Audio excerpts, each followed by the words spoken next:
I married the same man 7 times.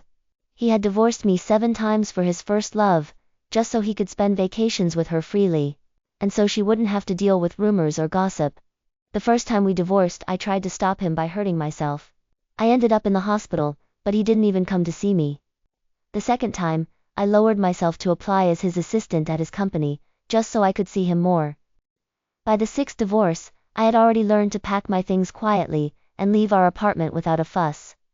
My meltdowns, my constant giving in, and my numb compromises only led to one thing: him coming back to marry me on schedule, and repeating the same old games.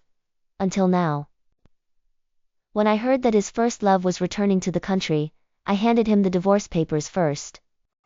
As usual, he made a plan to remarry me later, but this time, he had no idea that I was leaving for good.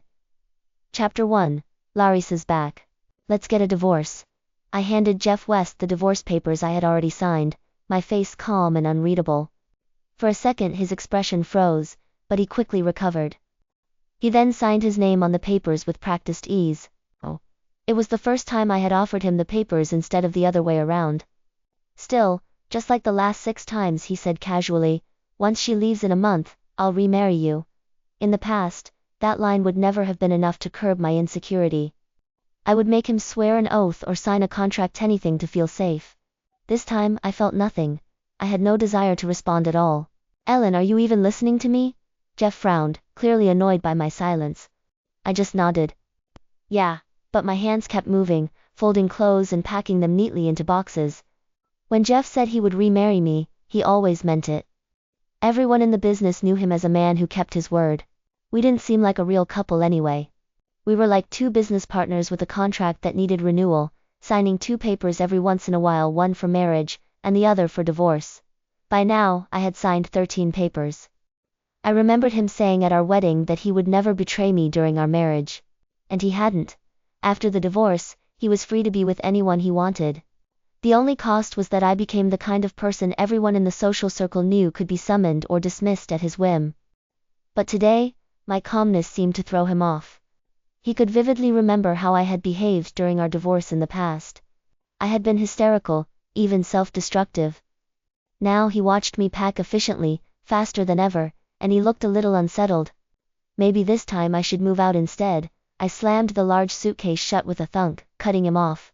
I already told my friend I'd stay at her place for a few days. Jeff seemed to have thought of something, and his face darkened even further.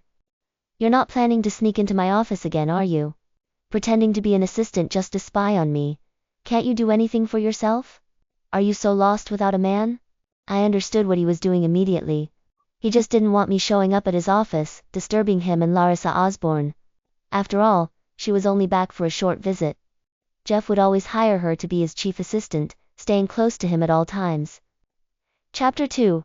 After our second divorce, I had applied and got hired as Jeff's assistant.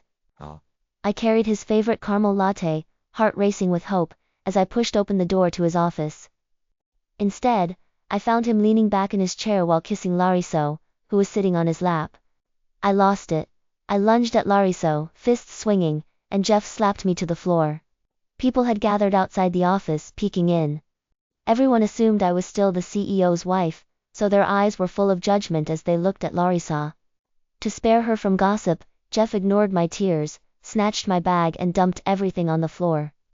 The divorce papers lay there like a warning sign, announcing to the world exactly what our relationship was. From then on, every time Jeff and I divorced, he made it public on social media. Everyone knew Jeff loved Larissa. I was just the shameless woman who refused to leave his side. But this time, Jeff's worry was unnecessary. I grabbed my suitcase without hesitation. "Don't worry. I won't bother you two again." Jeff looked at me suspiciously for a moment until I pulled the suitcase handle and stepped toward the door.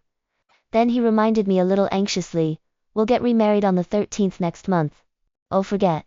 I paused for a second. What a coincidence. My flight out of the country was booked for the 13th.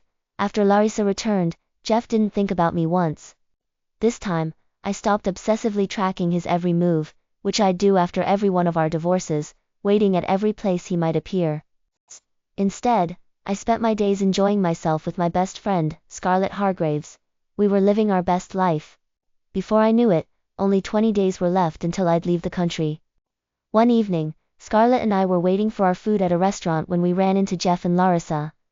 Jeff had his arm around Larissa's waist. They laughed and talked as they walked in together, looking like the perfect match. Helen?